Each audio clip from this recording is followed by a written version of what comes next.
전 세계의 나라들은 그 나라의 특성에 맞는 장례 문화가 존재하죠. 떠나가는 고인을 마지막으로 보내주는 장례식은 동서양을 막론하고 어딘가 비통하고 엄숙한 느낌을 줍니다. 하지만 최근 일명 관장님이라고 불리는 가나의 장례식 영상이 화제가 되었었죠. 엄숙해야 할 장례식임에도 불구하고 관짝소년단이라고 불리는 이들은 춤을 추고 노래를 부르면서 흥을 한껏 끌어올리는 모습인데요. 마치 축제를 즐기는 것 같은 모습 때문에 관짝밈은 인터넷상에서 큰 화제였습니다. 그런데 우리가 가나의 장례식을 보며 놀라워하는 것처럼 우리나라의 장례식을 본 외국인들 또한 충격을 받는다는 사실을 알고 계셨나요?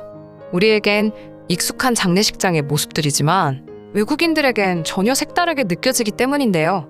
그래서 오늘은 외국인이 보면 충격받는다는 한국 장례식장의 풍경에는 어떤 것이 있을지 함께 알아보도록 하겠습니다. 우리나라의 장례식장을 직접 가본 외국인들은 축제와 같은 느낌이다라고 표현했습니다. 암울하고 엄숙한 분위기의 다른 나라의 장례식과는 달리 한국의 장례식장은 조문객들이 웃고 즐기는 분위기라고 말했는데요.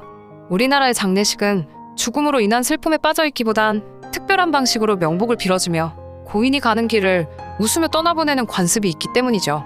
상주가 직접 장례식장에서 조문객을 접대하는 문화에도 놀랍다는 반응을 보였죠. 외국인들은 상주가 영정사진이 놓여있는 재단 근처에서 찾아온 사람들을 맞이하며 그들과 담소를 나누는 장면을 보고도 놀랐다고 전했죠.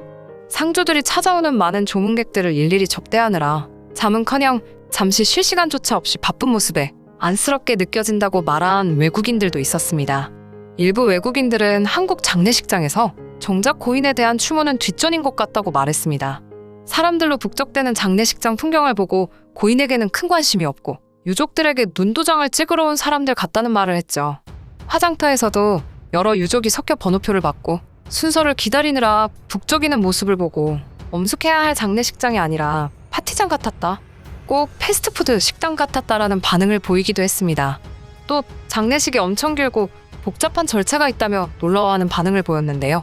보통의 한국 장례식은 3일장을 진행하며 첫날에는 안침 입훈양, 둘째 날에는 입관, 셋째 날에는 발인의 순서로 진행됩니다.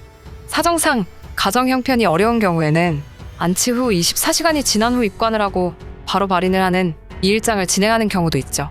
보통은 3일장이 기본이지만 5일장을 진행하는 경우도 있는데요. 외국에 나가 있는 가족이 귀국하는 경우 이들을 기다리기 위해 기간을 연장하는 것이죠. 외국인들이 말한 한국의 가장 이해하기 힘든 장례 문화는 바로 병원과 장례식장이 한 공간에 있는 것입니다. 사람을 살리려는 곳과 죽은 이를 안치하는 곳이 함께 붙어있다는 점에 외국인들은 충격을 금치 못했는데요. 편리성과 실용성을 생각하면 납득할 수 있는 부분이지만 그래도 고인을 애도하기 위한 의미를 생각하면 선뜻 이해하기 어려운 문화라고 밝혔습니다. 바로 옆에서 많은 사람들이 함께 술을 마시고 식사하는 광경에 충격을 받았다고 밝힌 외국인들도 많습니다. 이들은 한국 드라마 등을 통해 이 같은 장례 문화를 먼저 접했음에도 불구하고 직접 장례식장에서 겪어보고 나면 적응하기 어렵다고 입을 모았는데요. 가까운 가족들끼리 가볍게 식사를 하는 외국 장례식과 달리 함께 모여 화투를 치고 윷놀이를 하는 장례식장의 모습에 충격을 받는 것이죠. 하지만 이것은 한국인들 사이에서도 없어져야 할 장례 문화로 꼽힙니다. 특히 밤늦도록 집에도 가지 않고 술을 마시고 주사를 부리거나 오랜만에 지인을 만났다고 웃고 떠드는 행동은 상갓집의 대표적인 민폐로 여겨지죠. 최근에는 음주와 도박을 강력하게 단속하면서 장례식장에서 음주와 도박을 자제하는 모습으로 바뀌고 있습니다.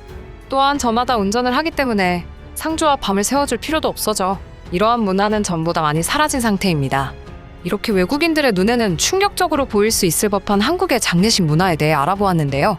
우리가 가나의 장례식을 보면서 놀란 만큼 외국인들의 눈에는 한국의 장례 방식이 낯설고 이상하게 느껴질 수도 있습니다. 장례 문화는 그 나라의 고유한 풍습인 만큼 열린 마음으로 이해하고 존중하는 자세가 우선시 되어야 할 것 같습니다. 한편 해외에서는 시신을 땅에 묻는 장례 문화는 없어져야 한다고 말하고 있는데요.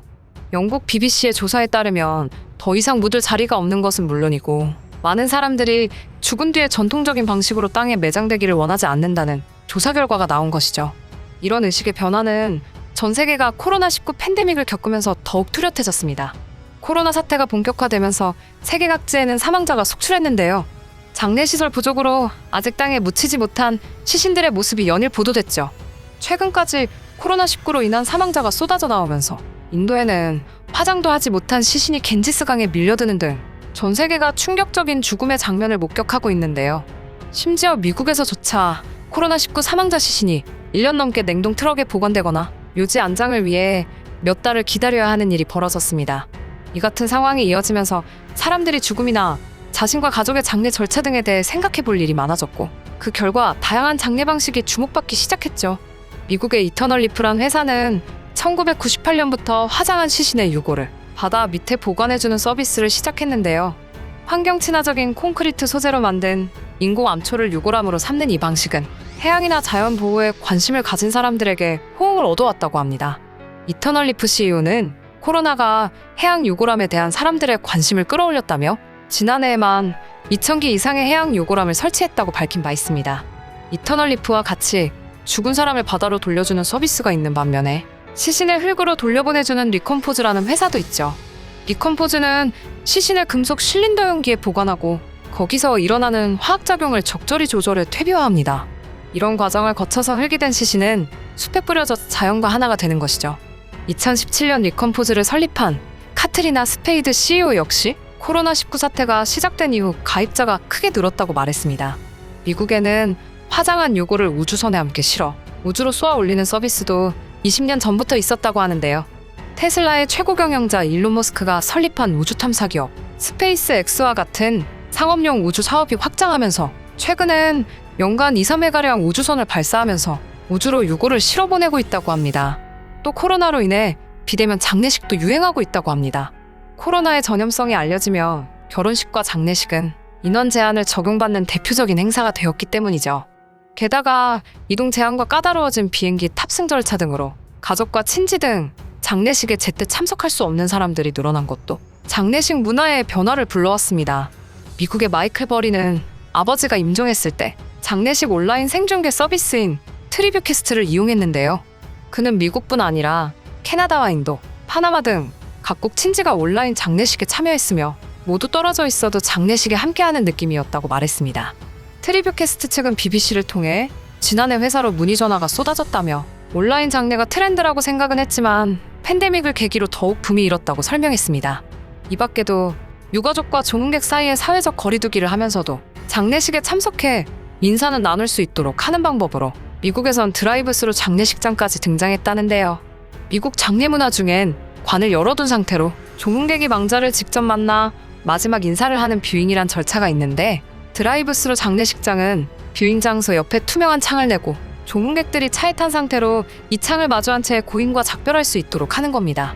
이처럼 코로나 사태로 인해 참 많은 것들이 바뀌고 있죠. 마스크 착용, 사회적 거리두기, 온라인 수업과 재택근무 등 코로나19의 확산은 우리 삶의 많은 것을 바꾸어 놓았는데요. 백신과 치료제 등장에도 불구하고 코로나19 사태가 쉽게 종식되지 않으면서 이젠 삶뿐 아니라 죽음을 맞는 방식과 문화까지 변화하고 있습니다. 오늘 준비한 이야기는 여기까지입니다. 시청해주셔서 감사합니다.